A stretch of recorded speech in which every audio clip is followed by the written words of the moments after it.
मैं आपको अपडेट देना चाहता था अपनी पार्टी के जो क्रियाकलाप चल रहे हैं लगातार हर जिले में विधानसभा की चुनाव की तैयारी को लेकर के, उस बारे में जो हमारी समीक्षा बैठक चल रही है पार्टी की लगातार, इससे हम लोग हर ज़िले में जहां भी जा रहे हैं, चाहे वो प्रखंड स्तर पे हो या जो लोगों से मिल रहे हैं पंचायत स्तर पे हो, बूथ स्तर पे हो, उसकी तैयारी, उसकी समीक्षा जो हर ज़िले में आ रही है और जो फीडबैक आ रहा है, उससे हमें ये पता चल रहा है कि एनडीए गठबंधन बड़ी मजबूती से इस वक्त फील्ड में लगी हुई है, डटी हुई है अपनी तैयारियों में बिहार विधानसभा के चुनावों को लेकर के। और जो हमारी पार्टी की तैयारी है वो भी बहुत मुस्तैदी से चल रही है और मुझे पूर्ण विश्वास है कि आने वाले समय जो विधानसभा में जब हमारी पार्टी उतरेगी तो एक गठबंधन सहयोगी के तौर पर बड़ी मजबूती से चुनाव लड़ने का काम करेगी। इसके अलावा एक बड़ा ही ज्वलंत मुद्दा है जो अभी चल रहा है और इस पे था कि पार्टी की तरफ से पार्टी का पक्ष भी रखा जाए। जो कल इंसिडेंट हुआ, जो नॉर्मलाइजेशन पे जो बीपीएससी के जो अभ्यर्थी हैं उनके ऊपर लाठियां चली, हम लोग चाहेंगे कि प्रशासन और सरकार इसको लेकर के थोड़ा सा, चूँकि छात्र हैं, उनके भी घर में बच्चे हैं, उनके भी बच्चे हैं जो अभ्यर्थी होंगे, तो इस बारे में थोड़ी सी उनसे बातचीत करने की, उनकी बातों को सुनने की चेष्टा ज़्यादा की जाए। सबसे पहले हम लोग बात कर लेते हैं कि जो पूरा मुद्दा है ये नॉर्मलाइजेशन का, इसके दो पहलू हैं, एक है मुद्दा और दूसरा है घटना। तो जो नॉर्मलाइजेशन का मुद्दा है वो मुद्दा यह है कि किस तरह से अलग अलग परीक्षाएं, चूँकि अभ्यर्थी बहुत ज़्यादा हो जाते हैं, तो किस तरह से इस तरह की कॉम्पिटिटिव एग्ज़ाम, चूँकि मैंने खुद कॉम्पिटिटिव एग्ज़ाम लिया हुआ है, उसको लेकर के हम आज अलग अलग, चाहे एमबीए की पढ़ाई हो, चाहे एसआरसीसी में एडमिशन की बात हो, चाहे डीयू में पढ़ाई की बात हो, तो और जब मैंने एमबीए के बाद जो नौकरी भी की तो वहाँ भी कॉम्पिटिटिव एग्ज़ाम्स के थ्रू ही होता था। तो हम लोग भली भांति इस चीज़ से परिचित हैं कि जो भी कॉम्पिटिटिव एग्ज़ाम्स होते हैं वो बड़े टफ होते हैं, कठिन होते हैं। जितने भी हमारे प्रशासनिक अधिकारी हैं वो भी इस प्रक्रिया के तहत, जो सिविल सर्विसेज की परीक्षा होती है उसकी प्रक्रिया के तहत ही चयन होकर के आते हैं। सीटें बहुत कम हैं लेकिन परीक्षार्थी बहुत ज़्यादा होते हैं। ऐसे में कभी कभी प्रशासन के लिए बहुत मुश्किल हो जाता है कि सारी परीक्षाओं को एक दिन में करा पाना। अलग अलग सेंटर्स होते हैं और अलग अलग दिनों में होते हैं। तो इन्हीं सब चीज़ों को लेकर के कि किस तरह से नॉर्मलाइजेशन के थ्रू सभी अभ्यर्थियों को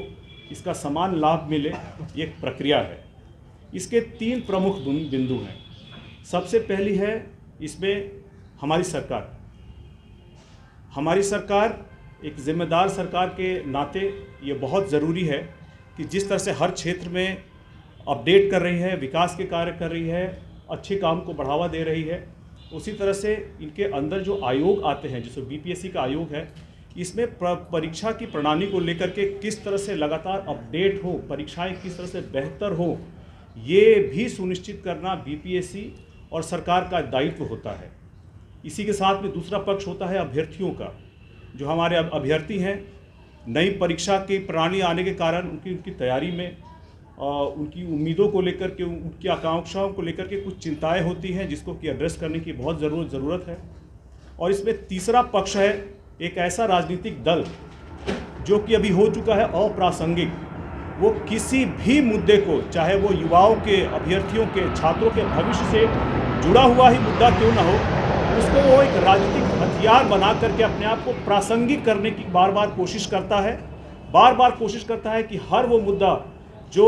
राजनीति का मुद्दा नहीं है, कैसे उसको राजनीति का एक मुद्दा बनाकर, टूल बनाकर, हथियार बनाकर उसका राजनीतिक लाभ लिया जाए। उनका मकसद सिर्फ यही होता है। उस पार्टी के जो नेता हैं आज तक किसी भी कॉम्पिटिटिव एग्जाम में बैठे नहीं हैं,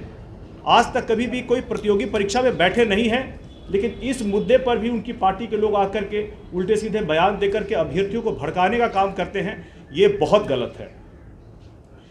इन सारे मुद्दों में लोक जनशक्ति पार्टी रामविलास जो है वो छात्रों, युवाओं और अभ्यर्थियों के हितों की रक्षा को लेकर के सदैव प्रतिबद्ध रही है और उनके भविष्य निर्माता इन युवाओं की समस्याओं और चिंताओं को समाधान करना हमारी प्राथमिकता में रही है। देखिए, बिहार सरकार और बीपीएससी आयोग जो परीक्षा की प्रणाली में रहा है कि एनडीए का जो गठबंधन है वो धरातल पर इतनी मजबूती से है, इसका रिजल्ट भी अभी उपचुनाव में आपको देखने को मिला है। तो वो धरातल पर कोशिश कर रहा है कि हर ऐसा सामाजिक या छात्रों के भविष्य को लेकर के, युवाओं के भविष्य को लेकर के कोई भी मुद्दा ऐसा हो तो वो उसको एक राजनीतिक हथियार बना सके। और कल जो घटना हुई, हमारी पार्टी का मानना है कि उसमें इन्होंने अपने कुछ असामाजिक तत्वों को घुसा करके उसमें इन्होंने भड़काने का प्रयास किया है। और ऐसे में